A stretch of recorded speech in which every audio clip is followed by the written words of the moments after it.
Inabutan naming paikot-ikot ang 74-year-old na si Nanay Carmen at kanyang apo dito sa Tugatog Public Cemetery sa Malabon. Hinahanap niya ang mga pangalan ng kanyang yumaong anak at nanay sa Wall of Remembrance ng sementeryo kung saan nakaukit dapat ang pangalan ng mga nakalibing dito sa Tugatog. Sinuyod niya na ang mga pader pero hindi niya makita ang anak na si Teresita Francisco at inang si Enriqueta Hover. Naiyak tuloy ako, pwede ko makita eh. Noong nakaraang taon pa raw niya hindi mahanap ang pangalan ng kanyang mga kaanak. Hindi rito nakalaga ang labi ng mga yumao, pero itinayo itong monumental wall para may madalaw ang mga tao habang hindi pa tapos ang pagsasaayos ng Tugatog Public Cemetery. Kahit pangalan lang, para malaman ko talaga nandyan siya. Wala eh. Hindi bali na lang. Pati mama ko, di ko makita. Hindi raw siya lumapit sa mga help desk na nasa palibot ng sementeryo dahil nahihiya siya. Kaya sinamahan na namin siyang magtanong sa mga kawani ng Malabon LGU. Before nung mag-close, nagkaroon tayo ng panawagan na i-apply lahat ng mga nakalaging dito kasi pagka in-exhume, kasi dapat ang pamilya magde-declare ilan ang libing nila.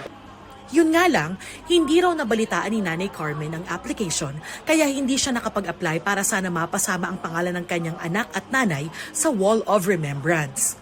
Hinanap na mga kawani ng Malabon LGU ang pangalan ng mga kaanak ni Nanay Carmen sa hawak nilang master list ng mga in-exhume na labi. Pero wala pa rin. Kaya posible raw na nasa ibang parte pa ng sementeryo na hindi pa sakop ng redevelopment. Diba may harang po tayo dyan, may bakod, may mga nicho pa rin doon sa loob noon. So, possible na nahandoon pa. Ano po yung aalamin natin? Advice ko na lang sa inyo na fill up na itong form. Tapos, mano-mano, papahanap po natin sa sepulturero.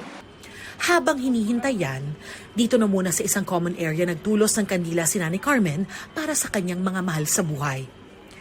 Nauna nang inanunsyo ng Malabon LGU na kasalukuyan pang isinasagawa ang paglilipat ng mga hinukay o in-exhume na labi para mapunta sa mga bagong ossuary at kolumbaryo. Nakikipag-ugnayan daw sila sa mga kaanak ng mga nakalibing dito. Bahagi pa rin yan ng pagsasaayos ng sementeryo na nagsimula noong 2021.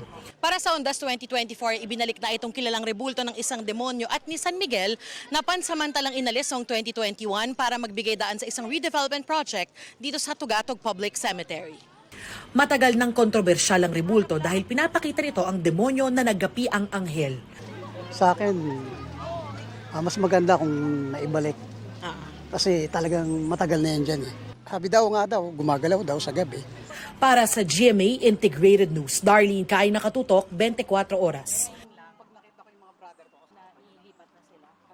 Bali, nandito yung kuya ko, yung mga dalawang brother. Sumama lang, pinama lang. Pero meron na